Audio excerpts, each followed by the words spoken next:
way too loud, so I'm going to have to go in and fix that. Hopefully I'll remember. All right, well, Salima, everyone. Happy, what's today, Tuesday, March 25th, it looks like. Let me go ahead. Yes, I'm running late. I had all kinds of technical difficulties this morning and scheduling issues. So I'm not blaming Mercury retrograde. This stuff happens to me regardless of whatever planets are doing their thing. Let me go ahead and take a quick look at the sky here. Yes, I will share the screen. Thank you for asking. I appreciate it. All right. So let me see. What do we got here? I have to move this. Don't crash. Don't crash. Don't do it. All right. So here we go. Let's see. What do we have? We're going to be on. I'm going to be on with Nikki tomorrow. So we're going to talk a lot about some of these things and in more detail. But I am going to hit some of these aspects today. Yes, that is our Western horizon. What is the year on that? What do I have? What's going on? Where am I? Who am I today? Okay, that is the current time. Fantastic. So it doesn't really matter where on the horizon because it's going to be different all over the world right now at this moment. It's different. Okay, so if you're new here, definitely like, share, subscribe, and be sure to check out stellarium.org and download this program. It is free. It is awesome. And it's very accurate and technically not astrology software. That is what I'm using it for, as you can see. But I do ancient astrology, which is based on astronomy. So it all works out. Today, though, let's see. We have these again. We're going to talk about this tomorrow. You guys, this is big. Okay. This is very, very big. This weekend, we are going to have a solar eclipse. At this, obviously on the new moon, that's when we get these solar eclipses, right? But it happens to coincide with these conjunctions between, I consider these conjunctions between the sun, Venus, Saturn. We also have Mercury in here. Let me pop him up so you can see. He's way back there because obviously he's retrograde. You can't see him as well. And we also have Neptune, which you also can't see. Now, I don't have, let me see here. What am I doing? F5, yes. This is actually this weekend, so you can see the moon coming in here. And I know my stuff's in the way, so I apologize. Hold on, let me remove that over there. When this happens, Mercury is this tiny little dot, and Neptune are perfectly conjunct, like super, super perfectly conjunct. They're also super conjunct with Venus. Okay, that is super conjunct is the technical term, if you didn't know. So, and they're obviously right in here. So we have a lot going on. I think Vesta's not too far away. Let's see, Vesta, where are you? Where is Vesta? Vesta, not super far away. Oh, was I think? Oh, Ceres, that's what I'm thinking. Okay, hold on. Ceres, Vesta, very similar. Probably parts of the same smashed up planet floating around in the asteroid belt, okay? So Ceres is over here too. So what's going on with all of these things? And again, we'll probably talk more about this tomorrow on the live stream. But anytime we have a new moon, this is, or a full moon, this is a time of, it creates like a snapshot, okay? This is the solar systems, or at least from our perspective, it's Polaroid. Okay, if you guys don't know what those are, hopefully you know. I see they're coming back. Polaroids are coming back, so maybe you do now. But it's a snapshot, and it creates like this energetic echo for the entire month. But when we have this occurring during one of our hold on, excuse me, right after the spring equinox, okay, which is another time of like the snapshot and the echo. So we have the two, and they just happen to be giving us the eclipse, which is really just a very tight version of the new moon. So it's just intensifying these energies. Okay, it's not anything, I don't care what Sadhguru says, go ahead and eat your food. It's not anything bad. It's just a more like, it's just more intense energy. So this all happens to be occurring at the same time we have all of these conjunctions here in Pisces. So it's going to take this Piscean energy, namely this Western fish of Pisces, and it's going to like take a giant magnifying glass and just shine this huge light on the world at large. Now, I know there is astrologers, and just probably people in general, you know, human beings in general, have a tendency to put more emphasis on their own countries and what they have going on in the world. I try really hard not to do that because, you know, we do live in a global community, and what's happening in North America might be totally different in South America and so on and so forth. Okay. So when we look at this type of thing, we're looking at the global forecast. All right. So, yeah, so we're taking this Piscean energy. Now, the good news is that the sun is very much going to soften some of these other planets. It's obviously very bright. We're not going to be able to see these things. You know, if you're looking at the sun, you're probably not able to see all these planets, right? But they're still over there. They're at the very least creating a gravitational pull. Okay, if you guys don't know, like even Mars has an impact on our tides. It's very, very slight, but we're not operating in isolation here on Earth. So all of these things are pulling on us to a large extent, but psychically, energetically, spiritually, obviously they're going to give us a different type of echo. Now, in Mesopotamia, I feel like I just had this conversation. I probably did. I probably had it yesterday. Hold on, let me pop over to this real quick. I'm going to change this to, let's grab the Seleucid version. I like that image. This guy right here. All right, so as you can see, this is what the constellation originally looked like. This side of Pisces was originally not a fish. It was a bird, likely a dove or a swallow. There's still, nobody knows for sure. It's up for debate, I guess. It doesn't really matter. They're both sacred to a goddess known as Anunnatun, and who is very similar to Nanshe, and both of them are kind of synonymous with the goddess embodied in Venus, Inanna. And so these are goddesses of love and beauty and fertility and bounty, but these are kind of her, I mean, yes, Anunnatun in some cases over on the Eastern Fish of Pisces can be maybe a little bit more associated with war, although she's not overtly aggressive. But on this side, particularly Nanshe, this is and Anunnatun, we see them as being very altruistic, very loving. The swallow and the dove are both associated with the bounty and of the sea, with beauty and fertility and peace, and like all wonderful things.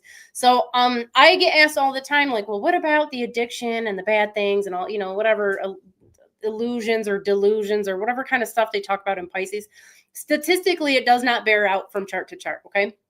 If you take 100 people and they have strong Pisces placements, only a small fraction of those people are actually going to have, like, you know, delusions or whatever they're saying, addiction issues. I mean, all humans have some sort of addictions. We're kind of just wired that way. But if something doesn't, if you can't see the same traits with a strong constellation or a planet, some sort of planetary position in every single chart, that means it doesn't do that thing. Okay. So there isn't just by itself any of those modern associations that we now have with Pisces that are very modern. I assure you they are, which means that this is all good. This is bounty and blessings. I know there's like currently modern astrology, I believe, has death associations with Pisces. We don't really get that. Now, there is a karmic element to it, but it's much more associated with rebirth and kind of like pulling out or bringing to the forefront like this old spiritual energy. And we can see some of these karmic ties in the chords here tying these two. There are karmic connections in like buried in the mythology of these. I'm not going to go into all of it right now. If you're ever interested, you can always check out my ancient astrology course. I got a 15-hour video course that is really, really detailed. So if you really care, definitely check that out. But anyways, while all this is going on in here, the sun in particular, now the sun moves into Pisces every year, as you know, but it's softening even more so. So Venus in Pisces is already pretty soft. Saturn moving into Pisces or already in Pisces, depending on how you want to frame it. It was already a good placement. Okay. everything in here is benefited, but it's especially so while it's going. So this is how I interpret this. Now, keep in mind, this affects all 8 billion people on the planet, and it's going to affect us all differently on an individual level and, in each area of the world a little bit differently by degree. Additionally, what I'm about to tell you is going to take place over time. We're not looking at this in particular as like one massive event that occurs that affects all of Earth, because barring, like aliens making themselves known to us or some sort of global catastrophe, nuclear Armageddon, we don't really get those one day it affects everything. People ask me a lot like, well, what about 9/11? Yeah, we can look at that maybe in relation to America's chart, but 9/11 didn't impact everybody all over the world. I know what as Americans, we tend to think that that's how things work. But that's not really what's going on.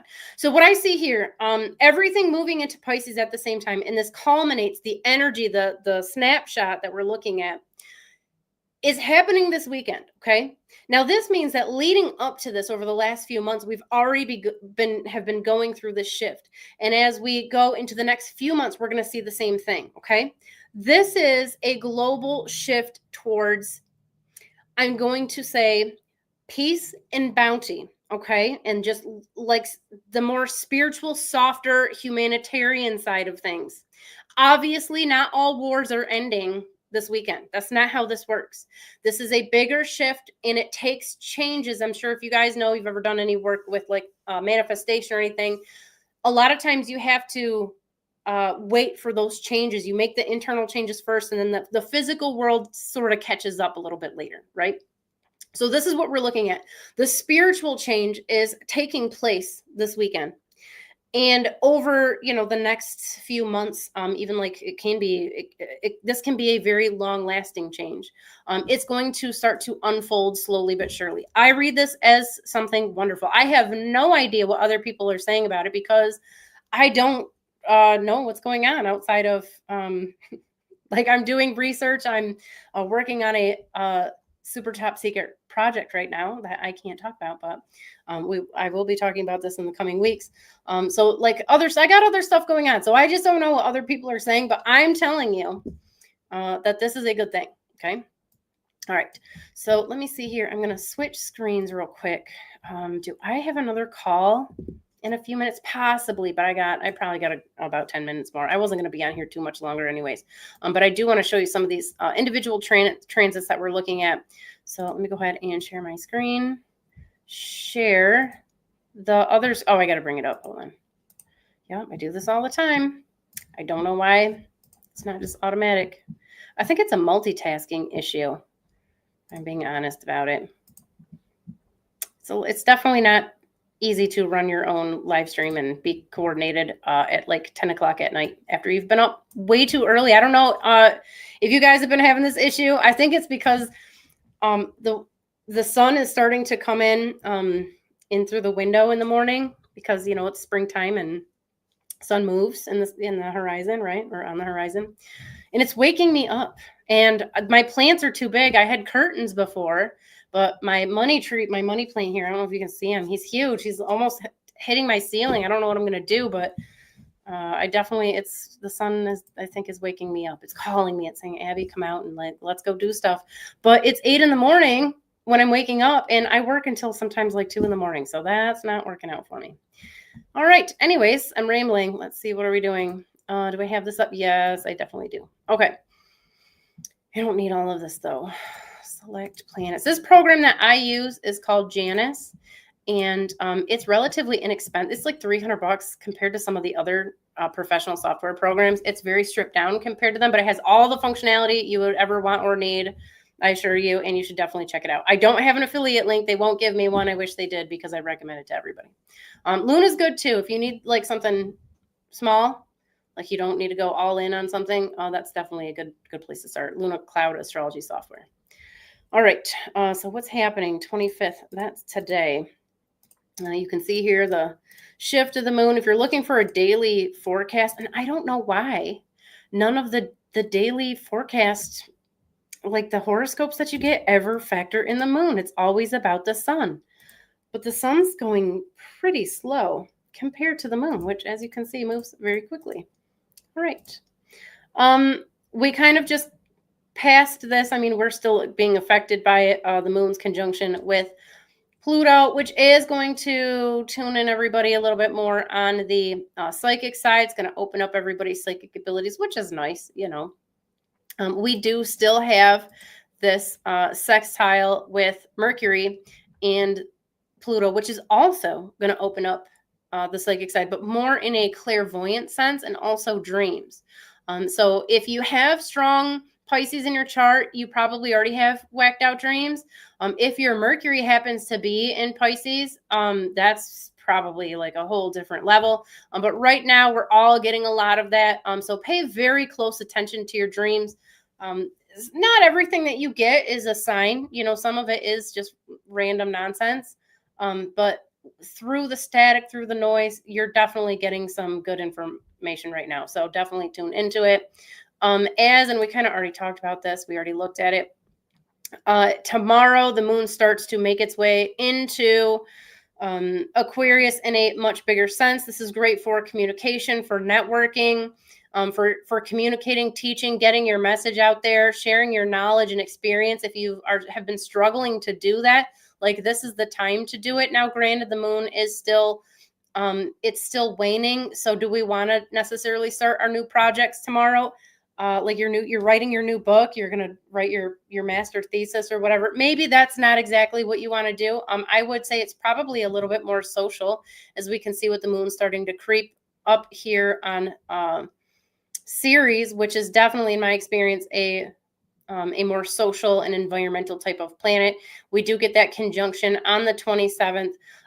We already have, even though the aspects, the orbs I have on here are maybe a little bit smaller, we still have this partnership energy and passion and devotion wrapped up in here with Uranus in relation to Saturn. Okay, so this is a great time to pour energy and love into your career, to your health, to your environment, your societal purpose. Hopefully you have an outlet to do those things. This is definitely benefiting you, and this is a slow transit. So we're getting a lot of this back and forth. It's definitely been going on for a while. And again, all of this kind of culminating here in Pisces, as far as I'm concerned, this is fantastic. And I hope that you can take advantage of that.